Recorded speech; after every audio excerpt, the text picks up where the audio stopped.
ওরে বাবা, এই ডাইনির উপদ্রব আর সহ্য করা যাচ্ছে না। হ্যাঁ, রাতে ঘর থেকে বের হলেই ডাইনি ধরে নিয়ে যায়। আমার গরুর বাচ্চাটা গতকাল রাতে হারিয়ে গেছে। নিশ্চয়ই ডাইনি নিয়ে গেছে। রাজু, তুই কিছু বলবি না? আমার মনে হয় এই ডাইনির ব্যাপারটা একটা ভুয়া খেলা। ভুয়া খেলা? তুই কি পাগল হয়ে গেছিস রাজু? না, পাগল হইনি। ভেবে দেখো, ডাইনি কেউ দেখেনি, শুধু রাতের অন্ধকারে কিছু অদ্ভুত ঘটনা ঘটে। হয়তো কেউ গ্রামের লোকজনকে ভয় দেখাতে এই সব করছে। কিন্তু কে? কেন? সেটা আমার জানা নেই, তবে আমি একটা পরিকল্পনা করব।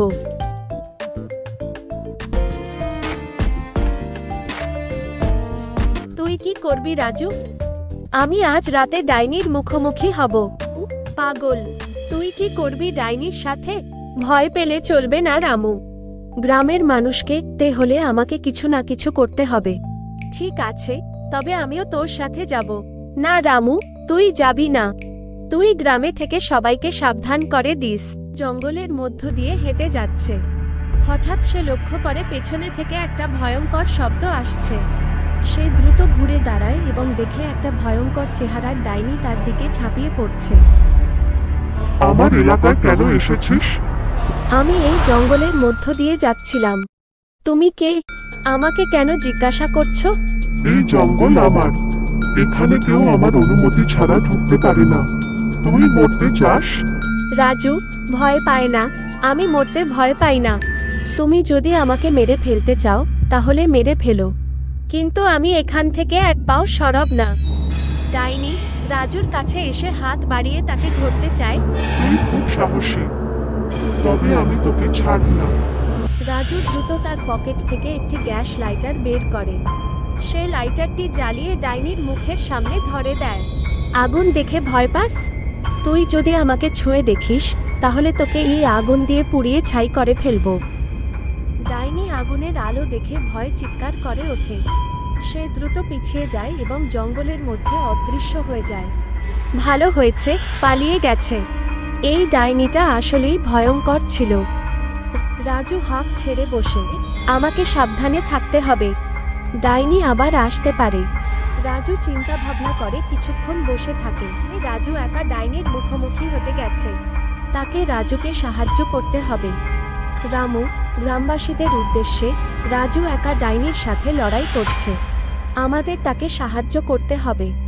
গ্রামবাসীরা রামুর ডাকে সাড়া দেয় এবং তার সাথে বনের দিকে রওনা দেয়। তারা সকলেই মশাল হাতে করে। কিন্তু ডাইনি খুব শক্তিশালী। আমরা কি পারবো রাজুকে সাহায্য করতে? আমাদের ভয় পেতে হবে না।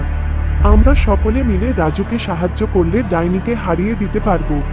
গ্রামবাসীরা রামুর কথা শুনে সাহস পায়।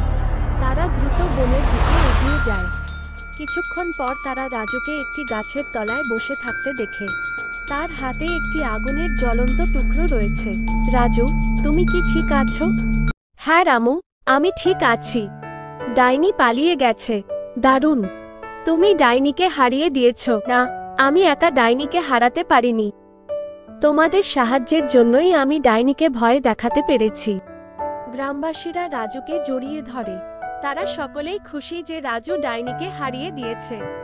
রামু, রাজু, তুমি আমাদের গ্রামের বীর। তুমি আমাদের জীবন বাঁচিয়েছ। ধন্যবাদ সকলকে। আমি শুধু আমার কর্তব্য পালন করেছি। গ্রামবাসীরা উৎসবে মুখরিত। রামু, তুমিও খুব ভালো কাজ করেছো। হেসে ধন্যবাদ। তবে রাজুর মতো সাহস আমার নেই। সবাই হেসে ওঠে। রাজুকে জড়িয়ে ধরে। রাজু, আমার ছেলে, তুমি আমার গর্ব। মায়ের কোলে মাথা রাখে। মা, তুমি আমার পাশে ছিলে বলেই আমি এত সাহস পেয়েছি। সেরা রাজুকে গ্রামে ফিরিয়ে নিয়ে যায়। গ্রামে আবার ফিরে আসে শান্তি ও সমৃদ্ধি।